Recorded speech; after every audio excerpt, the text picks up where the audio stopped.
Hello, good evening. I'm so excited to be a part of the 1 week Intentional Parent Conference. This has been an amazing, amazing, amazing week.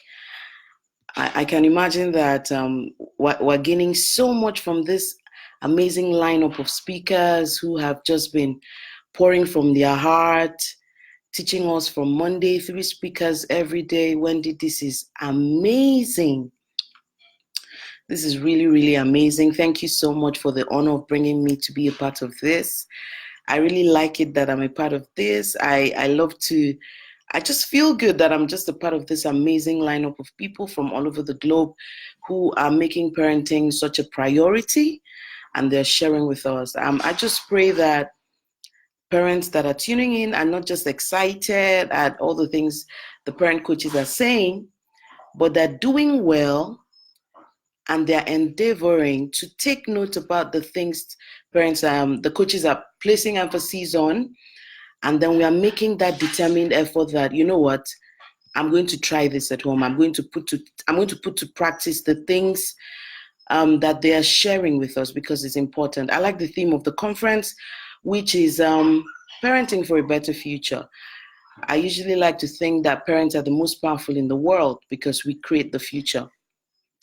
And we have such an amazing opportunity to create the future from when the child is right in the womb before they're born, and then we take it from there. So I'm so excited to be here. Thank you so much, Wendy, for giving me this opportunity. I don't take it for granted. I never will take it for granted. Thank you so much for inviting me. So tonight, I'm going to be talking about 12 things every parent should know, but not to worry, I'm going to introduce myself formally before I begin.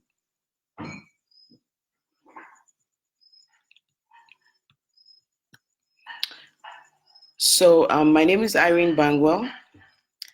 It's an honor to be here. I'm the co-founder of NOSC, and I'm a parent coach at NOSC, an organization that works in education, and we also work in parenting. We're very passionate about parent education. We've published a couple of books where we just keep pouring out of our knowledge and experience to enable parents out there, get the knowledge and the skills that they need to nurture their children to their place of shine. Okay, so I'm having issue toggling my slides. I'm ready now. It wasn't going before, all right? So yes, I am Irene Bangwell. I am co-founder of NOSC.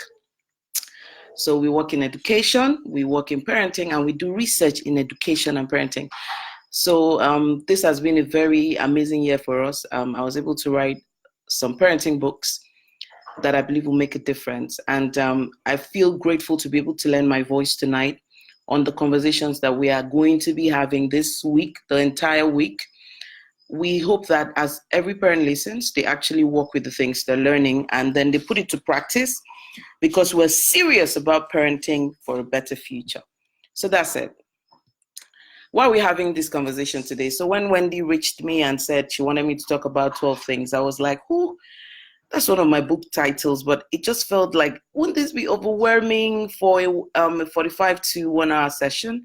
So I've tried to make it as practicable as possible, not too long. No point will be discussed for too long, but just punchy enough for you to make the decisions that you need to. So why are we talking about 12 things every parent should know? And I think this applies for about every session we've learned today. We believe as parent coaches that it is possible to start the culture of thoughtful, intentional, deliberate parenting. It is possible. I usually love to see people who talk about how their parents were very deliberate when they were growing up and what their parents did, how their parents did this and did that, and how it shaped them. I think God would bless those parents in those times, that generation, that they weren't so proactive about being intentional with parenting. God bless them. I also want to tell people who didn't have that luxury that you can start the culture. You can be the person who begins it in your entire lineage. Some parents say, man, I can't do better because I didn't see anyone. I say, yeah, because you didn't see anyone, you can do better. You can start learning. Coming to conferences like this helps you know what really works. So you can create a new culture. You can create a new culture of saying, My parents used to do this, but it ends there. In my own time, I'm going to do differently. And for me, this is the first thing I think parents today should know. We no longer have the excuse that my parents didn't do this for me, they didn't do that, they did that, they didn't do that. Our own is that you can start it today. And what does it take to start anything? It's a decision. Then you develop a plan, and that plan would include going for knowledge. That plan would include creating room for practice. You would make mistakes, you would learn from them, and there has to be a consistency, perseverance. You're not quitting. You've learned so much this week. Some of them are throwing you off balance. This is not what you're used to. Tonight, the first thing I want you to know about parenting is that you can start a new culture, and it is within the realm of possibilities for you to do differently than what you saw in your home. So my mom was a single parent, and I grew up with her siblings. While my mom was a single parent, I was blessed to have many fathers. I was named after her dad, and he played the role of a father in my life. And she had an elder brother and a younger brother who were also part of my life. They did amazing. They loved me. They supported me like they were the real deal. Howbeit, I sat down in that home and decided that I was going to create a new ideal, and I was going to marry, and I was going to marry right and raise kids in a particular way. I remember being asked in the university what course I wanted to read. I said, I'm just going to lecture, whatever will make me be available to my kids. So I'm saying this tonight to say that it doesn't matter where you started from as a child. You're now a parent. You have to create a new culture for that child that you brought into the world. So you can start a new culture right where you are by learning, by making a decision first, and by planning how you're going to acquire knowledge or going after knowledge. And when you do find that knowledge, putting it to test, putting it to practice, being consistent, you're on your way to the new culture, and you will be happy at your outcomes. I'm hoping you don't feel like my parents didn't do this for me and I turned out fine. I usually say you didn't. You could have turned out better. So now you have the opportunity to give someone else the opportunity of better. So that's my number one today. You can start the culture of thoughtful, intentional, deliberate parenting today. You can, regardless of how you started out.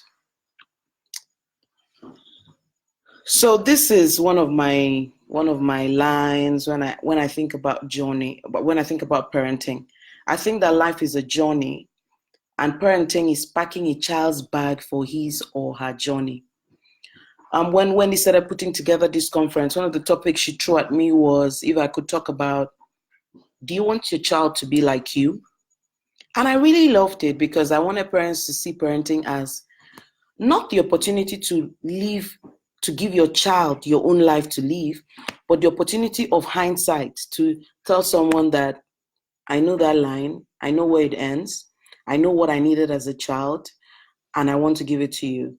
I usually like to put it this way: when you're packing your child's bag for the journey, you want to pack them emotionally, you want to pack them intellectually, and perhaps more important than anything else, you want to pack them spiritually. Because life journey includes these three things. Your children are going to have to deal with things that the only thing that can help them is faith. And then they're going to have to deal with disappointment, when things don't go their way, when they are anxious, when they're excited, all kinds of emotional stuff. For me, emotions is really key because I was a very angry child. I was a little girl, and I was very angry. I was very reactionary. I found out when I got married at 25 that I was still. So one of the things I set out to do with my parenting was not to raise angry kids. My uncles used to talk about how angry I was, but I felt that they needed to do something about it. I think they may have packed me spiritually, packed me intellectually, but I don't think enough attention was paid to my emotions. It was something that was entertaining at the time. So life is a journey. You're packing your child's bag for their journey. I know many things I walked away from that could have been awesome because of emotions. I know how many things I did and deprived myself of some opportunities because of my emotions. So this is me looking back and saying, no, I don't want my girls to go through this journey. So I want to show them to deal with this in business, from how to deal with excitement to how to deal with disappointment. So, dear parent, my question for you at this point would be, what are some things you would like your kids to take on their journey? Looking back at your own journey and saying, if I could do differently, what are some of the things you could do? As a parent, you need to be able to identify these things. Some of them really help us when we are doing the everyday, when you're making a decision and asking yourself, am I too hard? Am I not too hard? What information do I need to give? What information do I need to withhold? At what age should I start? Some of these things help us make this kind of decision. So this would be my number 2. My number 1 is you can do this. You can do this even if you didn't see it. And my number 1 is you can do this even if you didn't see anyone do it. And my number 2 is, are you packing your child's bag for their journey? Are you packing them up emotionally, spiritually, and intellectually? And over my sessions, you see what I mean by all of this. So that's my number 2. My number 3 today would be, I don't know, this one, I'm sure you've heard it a lot through the conference. Today's world is so different from how you were raised, but that is a good thing. Sometimes I hear the older parents, like our own parents, tell us that parenting is easier today. And I smile because I'm like, you think because we have a mobile phone and we can do WhatsApp? I don't think so. I think the influences to our parenting is greater today than it ever has been. But I want to share with you something I want you to go home with. A lot of the changes we're seeing today, it's a good thing. So for starters, I want us to know something. Many of the changes we are seeing today, we are the ones creating the changes. Actually, many of the changes we see today are coming from the failures of the previous generations. And I'll give you a critical example. There was a time a lot of women worked at home. They were just comfortable raising kids. They were happy to do it. Then a generation that didn't want it, and people think it was pride. I don't quite think it was pride. It was many things. There were women who watched their fathers trample on their mothers and told themselves, no, I'm going to work and earn my own money. So those kind of mothers cannot be convinced to sit at home and raise kids. They love their kids just the same. But the reality is they saw something they don't want to reoccur. Some children were raised in homes that the fathers were amazing, the moms didn't work, but then the father passed and pressure came. Lots of pressure. People took advantage of them. Family members threw them out. And you see them say, no, I'm going to work. Some of the failures of the past generation is what this generation is responding to. So when we want to look at parenting and think that it was better that time, it's not. All we need to do today is find out what's different today and start making adjustment. I've been pretty fortunate to have 2 daughters, and I'm like, I don't think life is going to get any easier for women. So I think I'm the first person to model to my children how to combine work, marriage, and parenting. If I'm able to model it to my children, it doesn't matter what the work pressure of the next generation would be. They should be able to deal with it. So I want us to start looking at the change that it's around us, not from a fearful point of view or critical point of view, but with the mind of looking at it to say, what does this thing bring for us? For example, today they say children talk back. I don't think it's a talk back, it's that today's children talk more.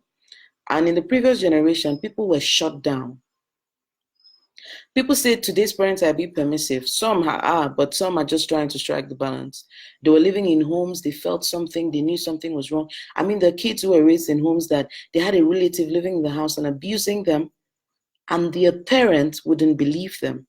So today they're raising kids and they're saying, I want to hear you. So part of tonight's conversation is, okay, don't throw the baby with the bathwater, right? How can we strike a balance? How can we create an atmosphere for our children to listen, to speak to us without making them brats in the process? It's not about saying, I'm going to stick with the old-time religion. The old-time religion is choking kids to death. It's about saying, what was the core in that old-time religion to use it today? That old-time religion, it was mandatory to do morning prayers in the morning, whether the kids were sleepy or not. They were flogging kids to pray in the morning, and kids became disconnected because they felt like God was somehow attributed with something else. So this time around, we're doing morning devotion, but we are coming from a totally different point of view where we are teaching children the relationship with God. So today's world is so different from how we were raised, but it's an opportunity for us to do it better, for us to make it stronger. We're not throwing away what our parents did. Completely, we're looking at the principles, but we're changing the approaches a little bit. We're giving our children relationship so that we can actually nurture them, because without relationship, whatever we do will be artificial. Let me end with this. In the previous generations, most of our parents thought that they were in charge when they could push us around, they could talk to us anyhow, and they could do it a lot in front of visitors. It's how they showed that they were in charge. The only problem was that we didn't connect with them, and we went outside and lived totally different lives from what they thought. I remember then when they used to say, this girl, she used to wear only skirt at home, went to the university, I was doing runs, and I'm like, the value didn't sink. So I think we should also learn from them that if you want your children to be morally straight, there's so many ways to do it other than bullying them around it. So that's my number 3. Today's world is so different from how we're raised, but it's a good thing. We can look at what we can learn from there and consolidate. We don't throw away any of the bathwaters with the baby. We pick the principles and we make adjustment. So that would be number 3. So let's go to the next point for tonight. So I started out by saying that it's possible to be intentional. Then I went on to talk about packing our children's bags. Then I went on to talk about how yesterday's parents were different from today, and that it can be a good thing. But here's the thing, one of the things I want us to deal with this generation of working parent, we need to attain guilt-free parenting. Guilt-free parenting for me is the ideal standard for raising children without the guilt of, am I spending too much time? Am I spending too little time? And then, how do I put it on? Guilt-free parenting is doing what you need to do per time without the luxury of unnecessary emotions. So I see two extremes. I see parents who work a lot, and to make it up, they buy kids too much gift. Even when it's not convenient, I need to give them a vacation. I work a lot. We're trying to make up for something. And in the end, sometimes we don't realize that today's children know that their parents work. What they want to see at the close of work is you coming back home to just talk about how their day was. Many parents today are indulging kids because they feel guilty about not being there. Then we have the other parent who is at the other extreme that feels like, man, all the work I'm doing is for you. I know how much I pay for your school fees. What do you mean by me attending PTA? So this is the part where I tell you that it's time to build relationship. The only way to get through this and have guilt-free parenting is when you're able to spend time with your kids. You know what happens when you spend time with your kids? You build relationship. On the days you're not available, they know. So I'm a parent coach, and it's an exciting journey, but I work full-time. I pastor a teens church. My life is crazy full. My kids know that I can be a workaholic, but my kids cannot say I don't spend time with them. It's crazy. When I get home at 5 p.m., my kids believe that before they go to bed, between 6 and 7:30, be something playtime, right? So we come and lie on the bed, we're gisting, talking about different things, we're catching on and blah, blah, blah, blah, blah. And I leave for work the following day. If tomorrow I have a meeting, by the way, we have a family coffee over time, we cannot be out of the house. One of us, dad or mom, both of us can be out at a certain time. So we come home and we invest in the relationship. Guilt-free parenting is that approach where the children don't now become a bondage for you. You're now, they're going to say this, they're going to say that. All those kind of emotions. It doesn't even allow you to discipline them right. They do wrong, but because you've not spent time with them, you become permissive. It becomes a problem. So guilt-free parenting for me is, I'm as realistic as I can be. I'm available to my children. And when I'm not there, I have already invested something in that vault. And many times, I realized this a long time ago, our kids don't want us to stay at home necessarily unless we choose to and we do it with a good intention. Our kids want to know that, hey, in spite of all of this, mommy did this.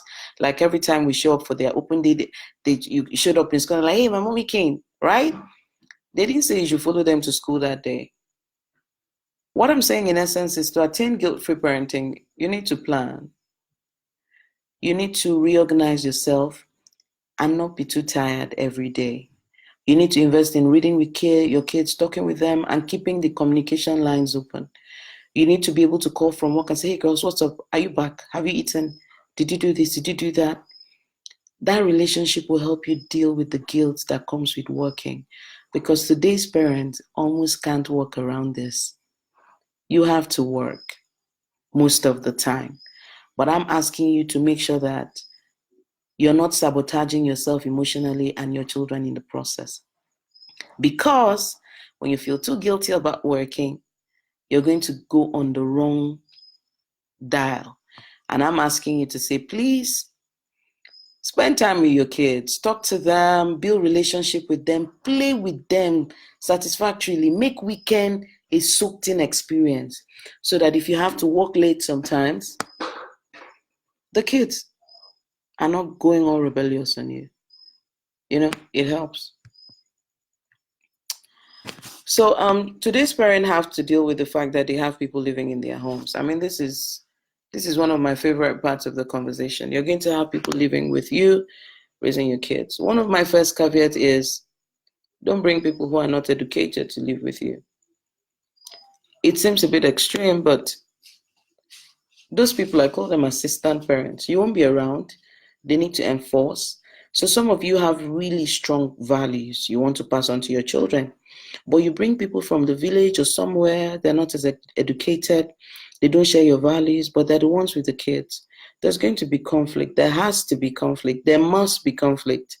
So you have to bring in people who are educated. You know, when it comes to intentional parenting, you have plans, or you have an age limit that you would no longer allow people to live in your house. You have system, you have structure. So for example, I hope Wendy's okay with this. A few months ago, I and Wendy met, and Wendy was talking to me about an age that when her children got to, nobody was to live with them anymore.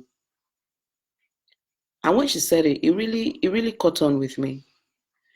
Because many of us are bringing these caregivers, they are not educated, they don't have the right values, our children don't respect them, and many of them do the things that our children should do and learn how to do. So for me, the first thing is bring someone that you can train and inculcate your own values. The second one would be treat them with respect so that your children can treat them with respect. So I have two foster kids at home right now. And my kids know that when mommy is not home, they are the authority. This is because children can be manipulative. Your children can be totally different when they're with you and when they're with caregivers. So because you want your value to be sustained, right?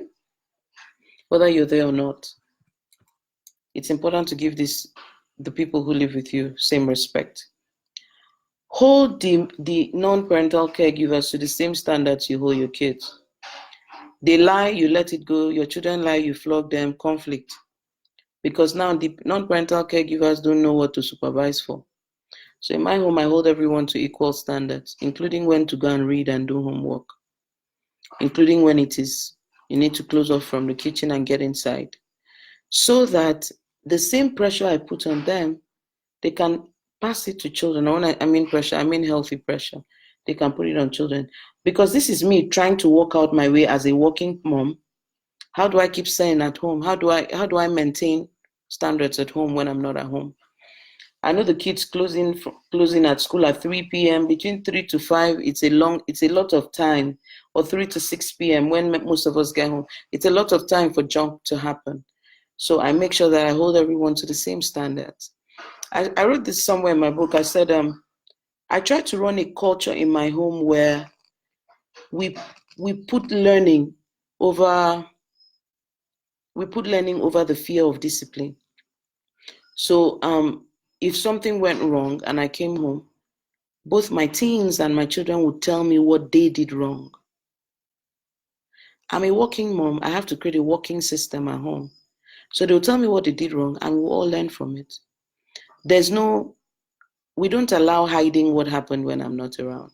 And when I mean hiding what happened, is not when anytime people talk about what happens when parents are not around, they think we mean sexual abuse. That's not the only thing that goes wrong in homes. I'm talking about things like a child lied, a child stole, a teenager stole, they watch what they were not supposed to watch.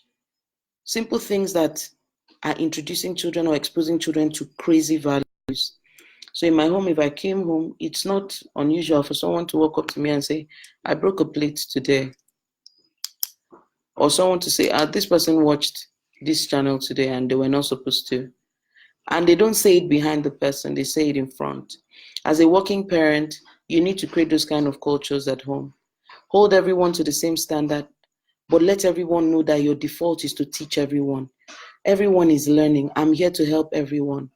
Don't single out your children like these are the people I'm particularly focused on. I'm focused on everyone because those non-parental caregivers are with the kids most of the time. So I'm available. I'm available to correct everyone so they all learn together. So non-parental caregivers, if you abuse them, if you talk to them disrespectfully, your children pick your language towards them. And when you're not home, your children say it to them, say it to other people at school, say it to themselves, and before you know it is deeply entrenched. So in my home, we have language codes that applies to everyone. So this kind of things help you. You're not at home now, so there's someone at home with your kids. You want them to still uphold your standards even when you're not at home.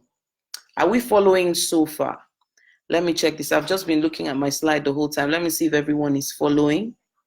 Okay, so if you have any question, don't worry. I'm going to be taking questions at some point. I didn't even realize I could look at the comments until now. Thank you so much for joining. I'm seeing ZOB, Amarachi, Chinyere. I'm going to look at all the comments as soon as possible. Thank you so much for joining in so far. Thank you so much. Wendy, this is beautiful. I'm just enjoying this whole process. I'm just enjoying this process. Thank you so much, Nick Alba. Thank you, thank you, thank you, thank you, thank you. So we're good, right? Yes, you're good. Thank you so much. I'm going on. Let's go ahead with this. Thank you. Yes. So I've talked about 5 things so far. The first thing is you can start a new culture today. The second is that you're packing your child's bag for a journey. Make sure you've packed them emotionally, intellectually, and spiritually. It's very key. These two are very key. I talked about the changes in today's generation. We don't throw away the bathwater with the baby. The changes don't make parenting today easy, but we are supposed to be able to adapt, pick the principles from the previous generation and create a whole new approach for this generation. And then I talked about guilt-free. Man, you're working. So build a relationship so that you don't pick the two extremes, either be too indulging because of the guilt of working or be too upset about the demands on parenting because of working. So we need to try to strike a balance. And then I talked about the people who come to live in our homes. We have to train and inculcate the same values in them. For me, the assistant parent. Treat them with respect so that when you're not there, they can enforce values with your kids. Hold them to the same standards as you hold your kids and create a culture where they want to learn more than they want to make mistakes. So it means that you have to be a storyteller. Parenting has a lot of storytelling. So I'm talking all the time, and sometimes, man, I want to take a break, but I realize that when I'm not home, is what I say they remember to enforce. And so far, so good. I think it's working for me to a very large extent. I've seen my foster daughters hold my kids to standards, and they saw something I probably wouldn't have seen, and they said, no, this is not wrong. This is wrong because of this, because of that. You should apologize to your sister because of this. And I like it that on the default mode, whether I'm there or not, they're holding each other to similar standards. It's not a perfect situation, but most of the time, that's the ideal. That's what happens. And that's what we're steadily working towards. So what's my number 6 today? What's on your TV? So while writing the book, 12 Things Every Parent Should Know, I had to do loads of research. And one of the most interesting things I found was that having TV in children's rooms was bad for their health, mental health, and physical health. I don't want to go into that, but I just want us to know that TV is one of the introductions to help us with our ever busy schedules. We are so busy, so we're looking for alternatives. We subscribe DSTV non-stop, so the kids have access all the time. But the research is saying too much TV has negative effects on kids. So I've been privileged to work with teenagers for how long? 2008 up till now, 11 years yet. I've seen the impact on TV on them. I've seen how TV shapes how they speak, what they believe, what they accept is. So I always like to put it on a scale. You're not home, you want them to be busy because you feel that being home is better than roaming out in the street. So you want to give them entertainment. I'm now just saying that you need to regulate the duration on the entertainment. If your children are watching stuff on TV, are you ready to review what they're watching and discuss with them at the end of the day? So they saw a show, and then you guys can talk it over, because I like to talk over movies with my kids. Like, I could teach a whole Bible lesson on Moana because I had to watch it from an adult's point of view of pursuing your life's purpose, working with God, that kind of thing. So are you ready to watch TV with your children with the mind of having a conversation so that you can take out some of the wrong things they're picking? So recently I was watching this show on Netflix. I wasn't watching it. I was with a friend who was watching it. So she actually called my attention to it and said, look, teenagers are watching this show. The show has truth, great concept, which is the thing, because most of the time it's not totally junk. No, like a series is not all junk. It will have an amazing story, lots of truth, real life experiences, things you can learn. But one or two things will be thrown in there that are really questionable. So this, my friend, calls my attention to say, I was watching this show, and a teenager in that show said, it is easier to apologize than take permission. And I'm like, oh, this is a new religion entirely. And many parents are not aware of how many religions have entered their children's brain when they started watching TV. There are statistics showing that children who watched movies, not music videos, movies that there was a lot of smooshing, kissing, were most likely to experiment with sex. Because what we see is stored in our brains. And I like to put it this way: if a teenager who is in church, for example, because I'm a Christian, sorry, I'll make references to this. My apologies to anyone who feels offended by it. I mean, my life is shaped from my faith. So if a teenager who is a Christian, for instance, is told that you shouldn't have premarital sex, and then they watch TV where there's sex, they start to feel sympathetic about the people. So they watch TV shows where somebody's about to have a fling, and they feel like, oh, she's really so in love with him. Okay, let them just do this. Every time they watch that, it weakens their resolve to not have premarital sex. I didn't say it makes them go and do it the next day. It weakens their resolve. After a while, they start having reasons, accommodating reasons why someone could do this. So when your kids are watching TV, do you sit back to like, what's up now? What's on that show? Let's watch it together. Let's talk. Not from the bring PowerPoint, let's learn about it, or just a discussion, so that we can do, like, I like to call it the purge. One day I was watching Frozen with the girls, and one of them said when Anna woke up, when they went to wake up Anna in the movie, and they told Anna that day was coronation day, they asked her, are you sleeping? She said no. So one of my daughters said, Mom, she just lied. She was sleeping. Meanwhile, we watch all these shows every day that make lying look like nothing. And those things are shaping our children's lives, especially because they laugh about them. So are you willing to sit with your kids and like really go through some of the things they are beginning to buy into, believe in, be sympathetic towards, and all of those kind of things? So this is now me talking about what teenagers watch and young children watch. Are you willing to sit down and discuss with them and see what they're learning? And then just talk through with them. But that's when it's children watching. What about parents who watch TV without regards to the rating of the show? Some shows say PG means children should be watching that with parental guidance. Some say it's for age 13, 16 plus. And some even say there's going to be sex, nudity, violence, and strong language. And parents see all of those codes on the DSTV. There's a reason DSTV have it when you press the I button to see what the nature of the show is. Some of our kids sit down with us when we're watching these things, and they're poisoned for their mind because their mind is fragile. Even an adult that watches a show that is permissive about infidelity long enough is going to bulge. Let alone a little child who doesn't really have their whatever, they're not as formed as the adult.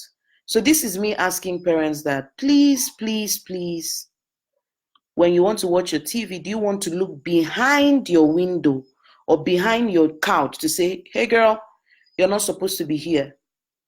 You're not supposed to be here. You're not supposed to be here. So my kids know now. I used to be an NCIS person. The reason why I said NCIS is that anytime I notice anything is becoming addictive for me, I deliberately cut it off because I don't want anything to be in control. But as NCIS is, many times there's no strong theme of sex or anything, but they have strong violent stuff. And I don't want my kids to grow up with fear because I know what Satan does with fear. So when it's time, I say, girls, bedtime, mommy's TV time. And when they ask me, why can't we watch? I said, because what they show is only adults that can handle it. You'll see yours later. So I'm going to appeal to parents out here. Don't be careless about what your kids watch, because what they watch gets into their soul, has a place, has a seat, and eventually determines how they make decisions. You can look away from that scene and all those ones we tell them to close their eyes. Some people say, let them not close. That's how life is. Man, I just want to shield my children's mind in the meantime. We'll get to talk about these things eventually. So what's on your TV today? Do you want to take a look at it and ask yourself, is this appropriate for the kids? And it's okay to put parental control. When I put parental control, guess what? You know I have all the kids in the house. So what that means is if I allow them watch 16 plus, my daughters are going to watch.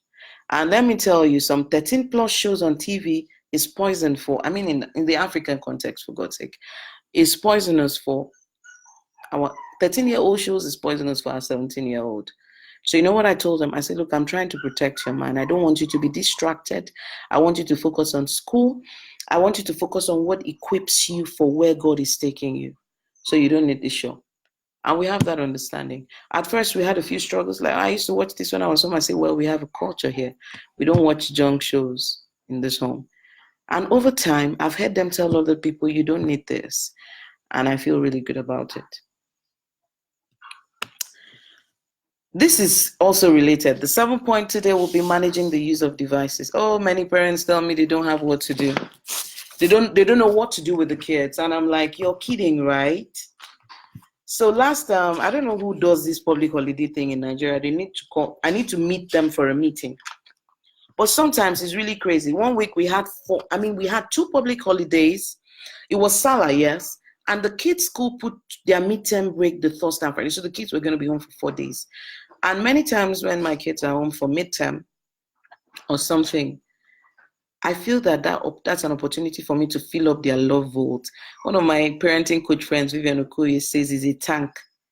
You fill it up for the day you will need it. So many times, because I work for myself, I can work from home on those days. It's a luxury I can afford. But here's the thing.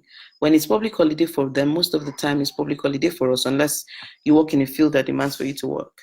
So, but 4 days is a long time to be with the kids, and morning till night, and they're all over you. Do this, do that, do that. But because devices are out of the way for me, I decided to fill them up. And there's so many ways we can fill these kids up. One of them is reading books. Some parents say they wouldn't like to read. If you present it like there's an alternative, it can be a thing. They can look for an alternative. But when you do it like it's time to go and have a bath, it's time to go and read, or you pick that book, get into your room, and then when you read something, let's talk about it. It's not every day that they talk about it. What did you learn? What did you do? There's so many things. So I just opened my book. I just wanted to go through one list of things the kids could do. And I'm just going to read from there. So I have here, let them read. Read to them. Read as a family. Read hardbacks. Read paperbacks. Read ebooks and audiobooks. When you're done reading with them, let them go out and play in the sand and mold and cut and draw. And I mean, when we were kids, we didn't even know there was TV. TV used to open by 4 and it started with news. So you didn't even have a space in the news. Maybe on Sunday when they used to do something on Sunday, NTA Network, one particular news line, Inca Craig, that's the one you hear gist of what's happening in Lagos. You get, we didn't have those alternatives and our lives were pretty full. So what can we pull from that generation?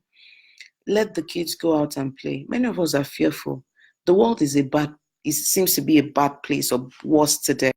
But they were kidnapping kids when we were little.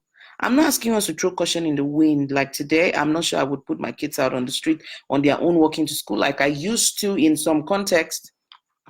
But let them go out and play. Let them do sandcastles.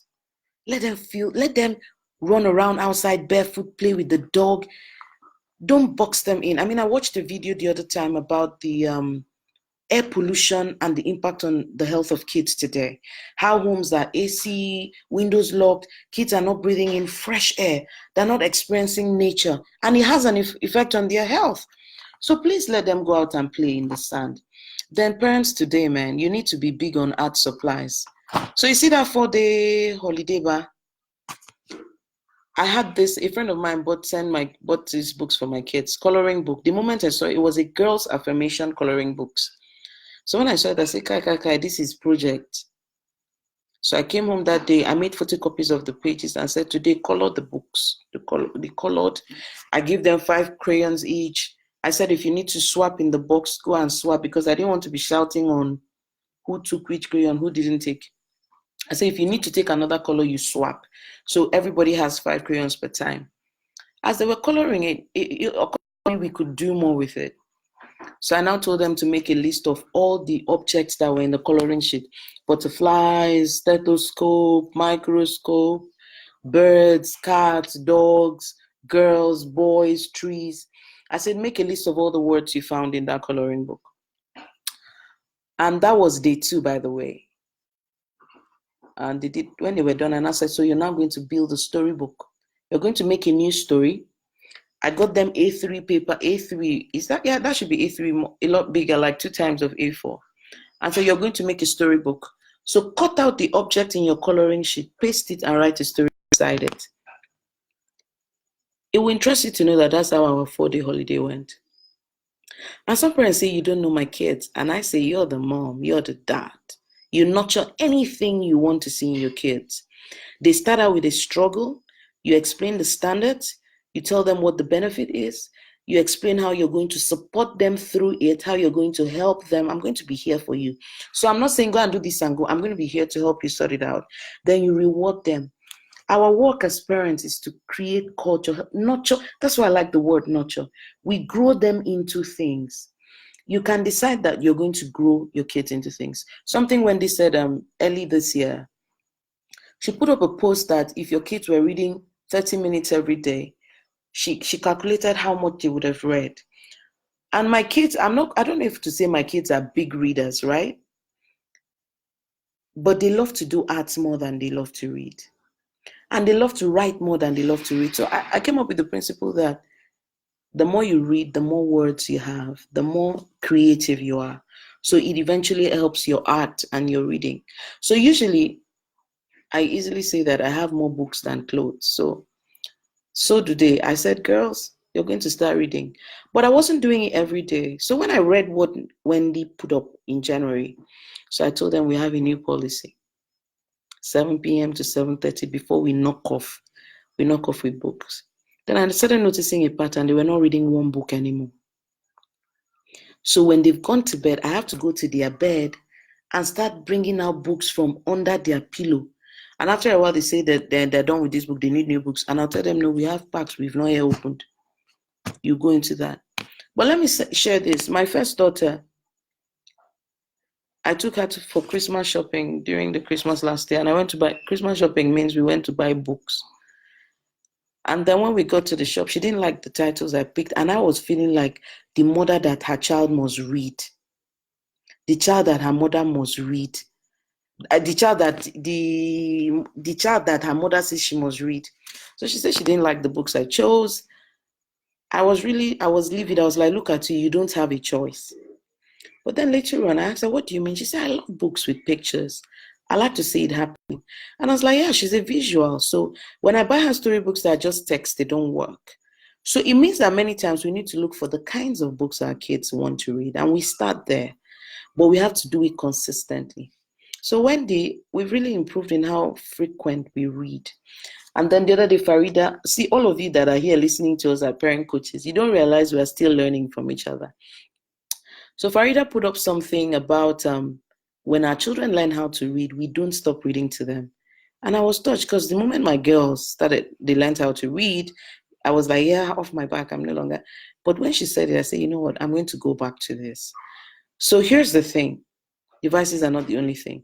But let me put this caveat. I didn't say your children shouldn't use any devices at all.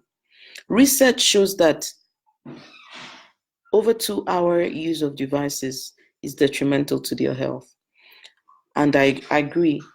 But one of the reasons why I think devices are a problem is because we use a consumption-oriented approach to look at devices. It means the child just watches TV, watch.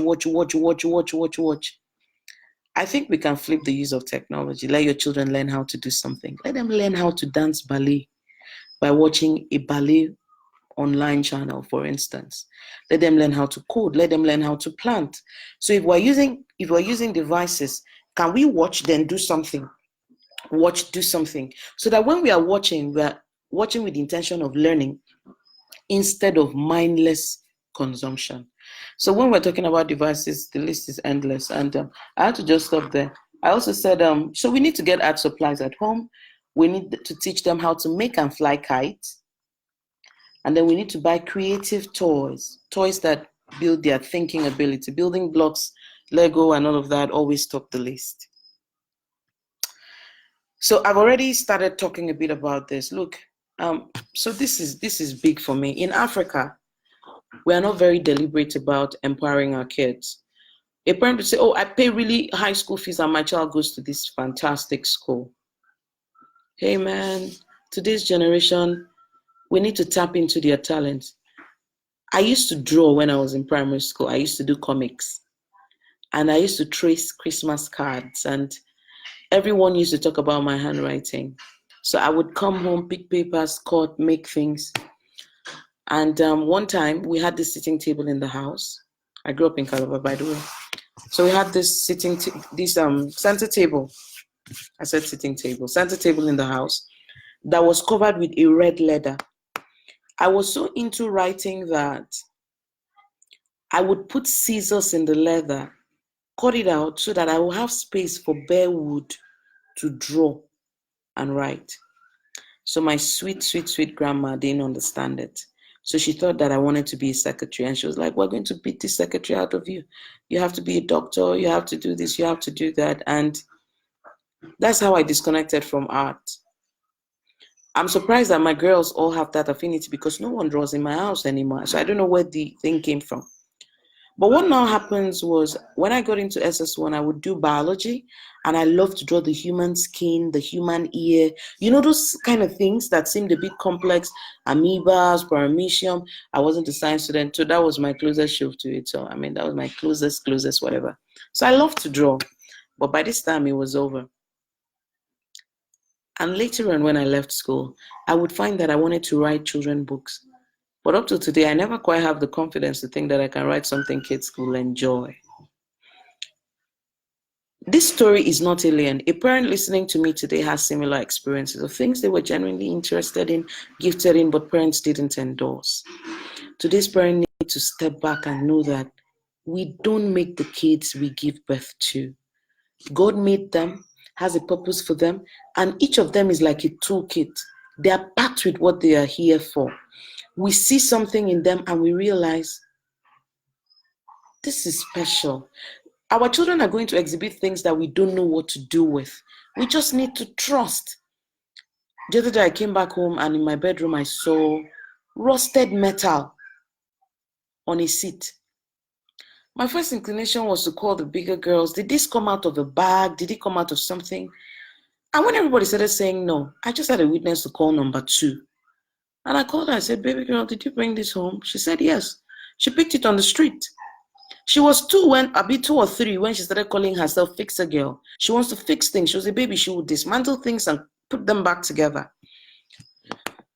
And when I saw it, everybody's like, okay, Mom, are you going to trash it? I said, no, I'm going to keep it for her. She picked it for a reason. And the reason I kept it for her is because I feel that she has a connection to it. Something made her walk on her way home and pick rusted metal. It means something to her. It's like when you walk out with a friend and you're taking a stroll and they manage to see the birds and you don't. They see the trees, you don't. They are wired for something. Even if she won't use it for anything, I picked it up. I picked it up and told her, I'm going to keep it in a safe place because I don't want you to hurt yourself with it. Any day you want to use it, just ask me. I'll bring it down. I'd like to be around when you're using it for the sake of caution. We need to start empowering our children deliberately. All this time we're putting them on TV and stuff is opportunity to build them. You have a child who likes to speak. Get her something about self-confidence, speaking confidently. Use it as an inroad to say, the more you read, the better you speak. Get them to write, get them to express, get your children to code. Man, when I say this, it's very exciting, but Facebook has a platform called code.org. And Brianna and my first daughter, by the way, earned her first certificate in coding before around the time she was 6. Don't ask me if I sustained it, man. Don't ask me. But as I'm talking to you, I'm just telling myself we're bringing this back. The laptop she used to use had a problem. I procrastinated, but I'm challenging myself to say, look, you need to go back to this. So there are online platforms to engage your kids. By the way, I was watching her do this thing and I was like, man, code.org, that's it. And then they have quite a number of them. So turn your home on weekends to something amazing. Many of the learning experiences out there for children are like fun. They're not textbook kind of learning. They're fun. Even your kids who say they want to be doctors, let them watch different cartoons, videos on simple things about medical practices. Empower your children. I talked about empowering our children intellectually. One of the goals of a 21st century parent should be to raise an informed child. A child who doesn't go out there and say, wow, wow, wow to everything. I want them to be able to have meaningful, informed conversation. Because sometimes the world is crazy. They just want to sweep them off their feet, new principles, new theories, new this, new that. I want my kids to be informed enough to ask the right questions. It can be a strong thing for peer pressure as they grow up. The more informed they are, the more intellectual they are, the better they can be. Intellectual does not mean arrogant and anything. It just means they are informed and they can hold a decent conversation. So when someone walks to them and tells them that if you sleep with a man, your breast will be bigger, they can say, help me make the connection. The penis is reproductory. The breast, I want them to be able to break it down like that. And it's best if they are informed. And that means they will ask you questions and challenge some of what you think, albeit in a respectful way. So this is number 9. It just keeps getting better. This one is going to be pretty brief. So today's parent wants school success by all means. And in the process, we're crippling kids. When I say school success by all means is that, I'm in a Facebook group where last week, a WhatsApp chat between a parent and a teacher was brought up where a parent was asking a teacher to promote their child who is not doing well. So the first thing I want to say today is that school success is not a question of genes. School success is a question of building the right habits. And only parents can help children build the right habits. So it is not totally, unless a child has been identified as having a learning disability, they're capable of school success. So instead of trying to look for a way for teachers to help your child, we call it help, but they destroy the kids in the process. Instead of you to get the teacher to help the child, see how you can create a routine that helps the child to be more responsible about schoolwork. Life-changing school success is a combination of successes and failures. And it includes your child learning from their mistakes. Things we learn from mistakes is really incredible. The child learns that it's not always about them. The child learns that when you work hard, you get results. I had to dedicate it to, I've worked in education for this number of years, and I have seen brilliant children fail Parents run around, and I knew that they just needed to give that child the opportunity to learn from their mistakes. So if you don't want to regret in the future, give your child the opportunity to experience life-changing school success, the highs and the lows of it. Let your children be responsible for their education. Don't call a teacher to give your children grades. If your child is not doing well in math and you've done the best you can, then they don't need math. You don't need to bribe for them to get math. You bribe in primary school, you're going to bribe in secondary school. And unfortunately, school is supposed to help children come alive, discover their strengths, their weaknesses, their talents, their giftedness, behavioral habits to form. When you pay a bribe, you boycott the process of their learning. So you don't even allow them find their way. So your child finishes school, but didn't discover who they are. So now they have a first class that, or let me not say first class, they have a certificate that they can't back up. Unfortunately, while that is not the end of their life, they don't believe in themselves anymore because we patch them through the entire journey. So for me, life-changing school success must be a combination of highs and lows. And dear parent, if you want your children to get the best out of school, allow them go through the process, learn, make mistakes. Your work is to be there as a guide. And there's several habits to put in place. For starters, get them to bed on time. Children have a number of hours they need to sleep every day. If your kids are not sleeping for this number of hours, they are paranoid when they're heading out. It affects schoolwork and all of that. If your kids are careless, they forget homework, forget water, forget stuff, they're not going to do well at school over a long time. So there's simple things as a parent you need to put in place instead of looking for the escape. Children who fail in school are not necessarily those who fail in life.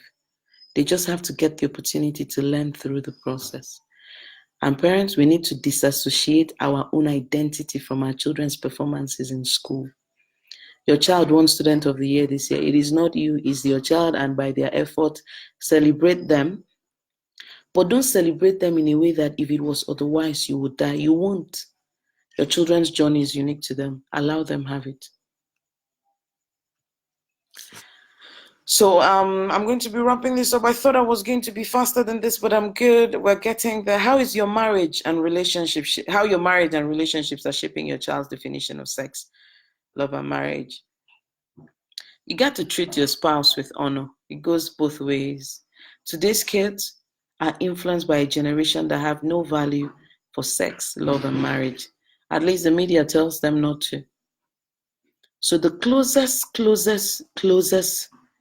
salvation for them to be able to define it right is you. So some parents are single parents. My mom was a single parent. And sometimes she tells me she doesn't know how I managed to still have respect for men folk with my dad not being there and all. But here's the thing, I had other men around who helped me contradict it. And but then I think having a strong spiritual background helped me know that I can't be limited by my own parents' limitations and all. I can build anew. But every day I want parents to know that what we do with our marriages is important. Even when you're no longer with the person who is their parent, honor the parent, honor the person. Let them see a respectful, responsible relationship between two of you. And someone say, well, they should find their way. I mean, see what their dad did. Okay, so their dad did this. But if your children have the wrong picture, they're going to draw it on themselves. You're going to have kids who wake up and say, no, I don't want to marry. I just want to have sex and have kids. And people today say, it's okay, you can make the choice. Yes, it's your body, it's okay. But we've started a cycle of dysfunction in the process. So I'm so grateful when I talk about these things because I was raised by a single mom. So you know that this is not me labeling. This is just me saying, don't let one person's failure birth successive failures. Don't let one person's mistake now determine how other people's lives should go. I would really love for parents who've been in failed relationships to look at your children and say, look, your mom and I are not the model. We made mistakes. There's still things, it can still be good. So that your children can at least start on a fresh slate. This is what this part is about. Our relationships are key. I remember watching War Room, and my first daughter happened to watch War Room with us when it first came out. And We're just excited. And the first time that man walked up to his daughter, to his wife, and spoke to her disrespectfully, my daughter was uncomfortable. And I remember her saying, but daddy doesn't talk like this. And I was like, yeah, 101. I said, great men speak with respect to their women. And for me, I had passed that lesson, right? We are passing it with our personal lives. Sometimes I think that my children can swear that we don't quarrel. They don't realize that when we're inside the room and say, we need to talk, Daddy and I having a conversation is really interesting. But we made the decision that it cannot be over the top. And when we're having an issue, we talk about the issue. We don't attack a person. So we resolve the issues, because issues are designed to be resolved, not made a mountain of. So it's helped us a lot. It's really, we've come a really long way. And somehow I like the legacy that we are working to pass to our children, that it can be seen. Interestingly, we both, my husband and I, didn't start out from sane situations. We decided to deliberately create that for our children. So I've said a lot. This is me winding down. Communication is the meat of parenting. You got to talk. All those parents say, I'm not the talking type. You're going to talk. Because parenting is teaching. Parenting is showing someone, explaining. You will say it 2,000 times for them to get it. It's okay. Be ready to talk. But also know that communication is 3 things. You will talk freely and in a way that your children will understand you. Even when giving instructions, I had to learn this the hard way. Telling your how many year old go and have a bath is a very long instruction. For a 4, 5, 6 year old, go and have a bath is ambiguous. But step down, wear your slippers, pick your brush, pick a toothpaste, start brushing. Many steps that they can work towards. It's the same thing when we are now talking about teenagers. Bite-sized, level by level, age-appropriate conversation. Communication must be understood. It's not even communication until your child understands you. But in Africa, we talk one way. I've told you. So I had to learn how to say, what did I mean? What did I say? And then when we talk, we have to listen. Communication is not even complete until the other person shares what they think. And many parents are afraid of hearing what their children think. You'll be shocked. They are not rebels. They don't want to pack out of the house. They can ask you a question that helps you understand even the instruction you're giving. For instance, out of anger, you can say, no more drinking water from this cup. And your daughter says, well, Mom, that's a blue cup and there's several of them. How do we know which one? In our time, our parents say, I'm talking, you're talking. Sometimes our children are just trying to make sense of the instruction, and we ought to calm down to communicate. In fact, it is not communicating until the other person understands you. So whether it's with giving an instruction, passing on a value, talking about, say, spiritual things, talking to them about, like when I'm talking to my first daughter about anger, for example, and she asked me a question, what if someone does this? What if someone does that? She's not trying to tell me, I want to be angry on those times. She's trying to say, Mom, help me understand what to do when it is like this. Right? So communication is about teaching a child. You're providing information. You're ensuring that the information is well taken, is understood, and applies to the context of the child. That's key. If you're not abiding by this, you're not communicating. Communication also has a lot to do with listening. Listen to your child. Listen and make sure that you are on the same page. But the part I like about communication the most is when you leave the phone lines open. When you tell your children, come and talk. This thing we talked about today, in 10 years' time, if you have a question, ask. I remember when I introduced I put a layer on our sex ed with my daughter just before she turned 8.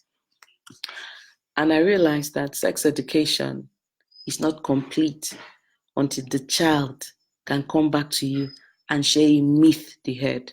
Because while we feel like we need to give them all the information, every generation has the madness of their own. I mean, I've been blessed with a lot of teenagers who God gave me favor for them to love. So I'm hearing very recently that now, even in the faith circle, boys are now telling girls, man, I don't want to penetrate. I even want you to marry as a virgin. Just give me a blowjob. So they're not having sex in the way parents want. They're not having penetrative sex, but they're having oral sex. So the girl feels like, so I want my daughter to come home to say, Mom, well, you said we shouldn't do this, but what about blowjob? Is that okay? Sex education, that it is one way. Now you provide all the information. It's not balanced. Because teenagers and children, when they start hearing junk, they can hear you and hear others and work on others, because you are now sounding like a broken record. That brings me to this quote. If your child is not talking, you should be worried. So keep communication lines open. But also always remember that if your child is not talking, you should be worried. Children who say, I coach teenagers. So the teenager that tells me, I've heard you, that's danger sign. I'm like, all right, let's go, let's hang out, what's up? And they always open up when people probe a little more. So if your child is not talking, and here's the thing, it's not just for teenagers. If your child of any age is not talking, you should be worried. It is either they were talking, you were not listening, or you've been too busy, or something, or they are afraid of something. So talking and them talking back to you during a conversation, them initiating a conversation, and then informally. That's why I don't joke with that our 6 to 7 o'clock, 7:30 window of talking with the kids. It's the life for me. It's oxygen for me. So even when he was saying, let's do this, I say 9 p.m., we'll let the kids be in bed. I used to do some live classes, man. I couldn't sustain it because by the time I'm done with the talk of that day, man, all I can think about is to sleep. All right, so this brings me to the last point. I've already talked a bit about sex education must start from home. And you have to pursue providing sex education. I used it as an example in communication. Sex education has to be age appropriate, though. Has to be age appropriate. But I want to share something I don't hear enough about in sex education angles. So many people today talk about, okay, there's so much sexual abuse, which is really true. But there's a part where we are bringing in fear, and it's crippling. It's crippling fear. It's not enabling either ways to talk. Because of the fear, some parents are saying too much too soon, and some are lumping them up instead of making it a staggered conversation. I think sex ed has to be an ongoing conversation. It's not pop up, pop out. Ongoing conversation. But the part I want us to also focus on, what about preventive sex education? It's good to tell your child, tell me when something goes wrong, but I don't want anything to go wrong. I don't want anything to go wrong. And sometimes when we do sex ed, it sounds like our children are always victims. Sometimes our children are perpetrators. So when you watch what's on TV, and protect your children from crazy content, that's still part of sex ed. When you don't allow your children watch what will be a problem for them. When you talk about things before they start. There's a time to talk to children about porn before someone else talks to them. There's an age to bring that. Preventive sex education. Talk to them, talk with them, engage with them, debate with them, sometimes play the devil's advocate with them, and let's take it from there. So that's it for me. I've said a couple of things tonight. I'm just going to run through them. I started out by saying that you can start the culture of thoughtful parenting. You can become deliberate today, even if you didn't see any examples and role models. Life is a journey. Back your children emotionally, intellectually, and spiritually. Today's world is different. We can learn from the other and change our approaches, but everything is not wrong. And the next time your mom says you have it easier, tell her you don't. Guilt-free parenting means we make time to build relationship so that the guilt doesn't make us sabotage our parenting. Then we talk about having these people at home, holding them to same standards, giving them authority, ensuring our children respect them, and making sure we have a culture where we love to learn more than people are afraid of what will happen when things go wrong. And then watching what's on your TV is key. There's so many things to do, but one of the things with managing devices is flip the use. Don't let your children be mindless consumers of technology. Let them learn with the aid of technology. Empower your children, find what their strength is and invest in it. And when it comes to school success, make it holistic. Don't bail your children out. Let them go through the experience, hold them to high standards, support them at home, be present for them, but don't help them in the sense of helping them boycott standards, because school is for them to discover who they are and learn from both failures and successes. And do your best to make sure that your children have a good perspective about sex, love, and marriage, because it can work for them even if it didn't work for you. You can help them so that they start on a fresh page. Communication has to be ongoing, friendly, trust-oriented. The kids need to be able to come back and talk. You don't need to always be the initiator. You need to build a culture where your girls or your children can initiate conversations with you. And never forget that if your child is not talking, you should be worried. And then make sure that sex education is happening from home, is holistic, there's preventive, is ongoing. And again, the window is open enough for your children to ask questions. So this is me. I'm ready to take questions. So let me go back to the thread now. Thank you so much, Wendy, for the opportunity. Thank you. Thank you, thank you, thank you, thank you, thank you. So I'm going to start from, parenting is teaching, you must talk. Teachers talk for a living, and it is really, Okay, so Wendy, yes, sex, it has to be an ongoing conversation. I talked to my daughter about periods, and I didn't say everything. And on her own, she came back to say, how do I count it? How do I do this? How do I do that? And then I keep saying, if the conversation comes up in class, make sure I'm part of it. I want to be a part of the gist.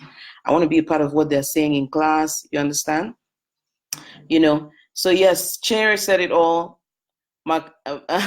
Prevention is better than cure. Yes. So be preventive. Stop waiting for, tell me when something goes wrong. You can make sure nothing goes wrong, right? So you have children of different gender. There's an age they get to. You don't have. Okay, so I have 2 girls. It means that I won't let like a boy. I won't bring in a help that is a boy.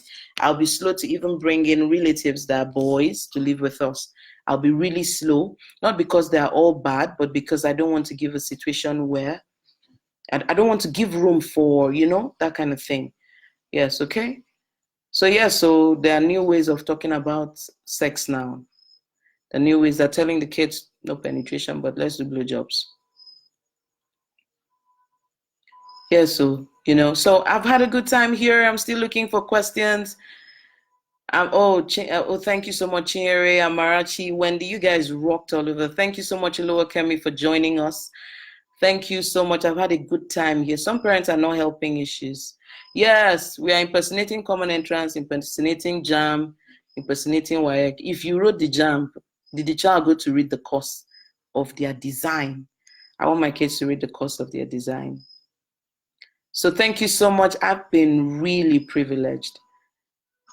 I've been really privileged to be here today. Thank you so much. Oh, thank you so much. Thank you. I'm really honored. Thank you so much. So Wendy, 5-star to you any day. You're a rock star. I love you. And you are crazy, by the way. So you're crazy to do this. When I saw the flyer, I was like, this is loaded. Yes, Wendy has a new YouTube channel, so you can always catch the replay. And please share the videos of all the sessions. And don't forget our focus is on parenting for a better future. Oh, thank you so much. Thank you so much. Yes, Wendy, thank you so much. Yes, Wendy reviewed one of my books, Raising Kids Who Are Influence Proof, which is about raising kids that nobody can tell them to give them a blowjob because they know that that's sick. You get the gist. Giving children enough information for them to answer at the gate. There's the way the Bible puts it, that your children answered at the gate is an informed child that answers at the gate. So don't be afraid to raise an informed child. So all my books are available on Amazon. All my books are available on Amazon. You can order them on Amazon.com. Amazon.com/author/Irene Bangwell. But if you're in Nigeria and you want Nigerian style, you just send me a private chat and we would talk. Just send me an inbox right here on Facebook. I'll tell you how you can get all of my books, right? Thank you so much, Wendy. Thank you. You are the rock star. You made a mention of people staying with learned people. What if you have unlearned in your home? So if you have an unlearned person in your home, one of the strategies is to build their self-esteem. So could you believe I have two foster kids at home? And one of them, we adopted her from an IDP situation. So I told her one day she's going to be the governor of Borno. She is actually educated, but usually, sometimes when people come into that kind of place, the low self-esteem doesn't help, right? The low self-esteem doesn't help. So you help them believe in themselves. Tell them that, look, even if you're my mate today, you'll be somebody in the future. Little by little. Most of the time, when you bring these people that are not so educated, they speak the same language with you. So you can still help them uphold standards in your language. And then you can also help your children understand that they have to listen to these people. You trust these people, that the people that you can count on, that kind of thing. So if you have someone that is not educated, the next aim is their self-esteem, and do as much as you can to give them an education. I have a friend who got her maid to do an adult education, got a private lesson to her, because she found out that her kids would laugh when she couldn't speak English. So she wanted to do something for her like that. So right now, our generation needs to know that the people who come in to live with us is ministry. You're empowering them for their own future. I know an amazing woman today who was once a maid, and she's a Tunelumelu fellow. She's everything because the woman she lived with invested in her. So what am I saying in essence? When we invest in them, they pour it back on our children. When we tell them they can't, they pour it back on our children. So this is not the generation to bring people that you look down on. They won't be able to uphold standards in your absence. And that's the thing, because you are not there. You're working. So you need them. So you need to make sure there's a strong front. So I have a really strong front at home with my teenage girls. I trust their values. I trust that a man will not knock my door when they are not, will not knock my door and enter. And the day I told them that no boys are allowed in the house, the caveat was, if they molest you, you won't forgive yourself. So this is not me saying, this is my house, nobody comes in. This is me saying, I'm trying to protect you. So I help them see themselves in a particular light, and they essentially take it from there. So I have had the awesome time. I've had an awesome time hosting this session on the Intentional Parents page. Wendy, you're my rock star. Thank you so much. So yes, if you want my book, it's all on Amazon.com. If you want to buy from Nigeria, Nigerian style is definitely more affordable than Amazon style. Just send me an inbox. I have 4 books. The first one is Raising Kids Who Are Influence Proof. It's about peer pressure. How do you get kids who can answer at the gate? The second one is Moving from Overwhelmed to Overwhelmed. Working moms need a break. So that book is mental health. Is mental health for moms. Then there's 12 things every parent should know, which is part of what I shared tonight. And then the final one is Back to School Success Kit. If you read that book, you will tell your child to jump, and they will know how to jump. So thank you. If you want to read any of my books, just reach me out on Facebook. I'll be right there. If you live outside of Nigeria, you would like to order, it's all available online. It's all available on Amazon.com/author/Irene Bangwell. I love you guys. Super parent. Let's do this. Together, we are raising an empowered generation, and we would be happy for it. Thank you so much for having me, Wendy. God bless you.